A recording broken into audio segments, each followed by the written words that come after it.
महापौर या अमराठी झाल्यावरती सगळ्यात पहिला त्यांचा डाव मराठी माणसाला संपवायचा असेल तर फडणवीस साहेब आपण या महापौरांना आवरा की जिथे जिथे मराठी माणसं दिसतील संपवा.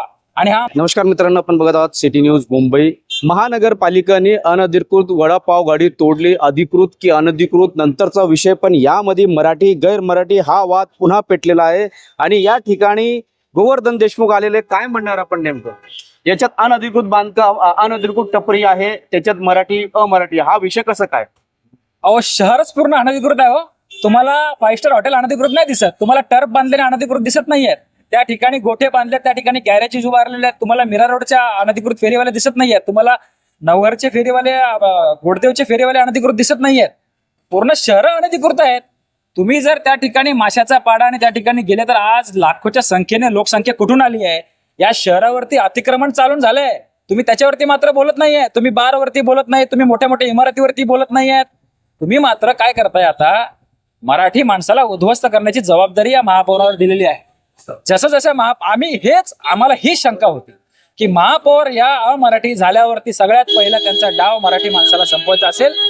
एका बाजूला मुंबई शहर आहे, माननीय महापौर तावडे मॅडम यांनी सांगितलं की आम्ही बांगलादेशींना इथून उद्ध्वस्त करू, संपू. परंतु दुसऱ्या बाजूला डिंपल मेहतानी पहिली जी कारवाई सुरू केली महापौर पद बसल्यावरती, ती मराठी माणसाची गाड्या तोडायला. अमराठीला मराठी कोण करताय? तुम्ही मराठी एकीकरण समिती पाठी असलेली गाडी मुद्दामून तोडली, हा आमचा आरोप आहे.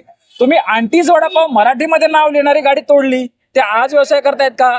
ते 17 वर्षापासून एकाच जागेवर आहेत. हे अधिकृतरित्या फेरीवाला झोन आहे. जिथे जिथे मराठी माणसं दिसतील संपवा. आणि हा आमचा थेट आरोप आहे. म्हणून माननीय मुख्यमंत्री देवेंद्र फडणवीस साहेब आपण या महापौरांना आवरा, ही शंका आम्हाला होती. म्हणून मराठी महापौराचा मोर्चा आम्ही केला होता. आणि मराठी महापौराचा मोर्चा झाला रे झाला की 7 दिवसामध्ये त्यांनी मराठी माणसाला उद्ध्वस्त करण्यास सुरू केलेला आहे. कारण जर तुम्ही पाहिलं असेल, मी ते व्हिडिओ पाहिले, अक्षरशः इकडे महिला भगिनी रडत होत्या, हे माझा भाऊ इथे रडत होता, याच्या हाताला लागले. हे दिसत नाहीये. स्वतःचा उदरनिर्वाह करायचा आम्हाला अधिकार नाहीये. आता मराठी माणसाने स्वतःचा जर उदरनिर्वाह रस्त्यावर उतरायचा, आणि माननीय पंतप्रधान माननीय मुख्यमंत्र्यांनी सांगितलं की मराठी माणसांना हा रोजगार करण्याचा अधिकार आहे. आज शहरावरती इतकं अतिक्रमण असताना तुम्हाला फक्त मराठी माणसं दिसले, म्हणून हा मराठी अमराठी वाद आहे. मराठी एकीकरण समितीचा फलक बघून तुम्ही कारवाई केली, मराठीमध्ये आंटीच वडापाव लिहिलेलं हे पण तुम्ही कारवाई केलेली आहे. मराठी माणसावर अन्याय आम्ही सहन करणार नाही. त्यामुळे भूमिपुत्रावरच्या हक्कावरती गदा आम्ही यापुढे आणून देणार नाही. प्रभाग अधिकारी योगेश गुणीजन यांना विनंती आहे की जे 1-1.5 लाख रुपयाचा खर्च माझ्या या सहकार्याचा केलेला आहे मराठी बांधवाचा, तो तुम्ही पालिकेने भरून द्यावा. कारण तुम्हाला गाडी तोडण्याचा कोणताही अधिकार नाही. त्यांच्याकडे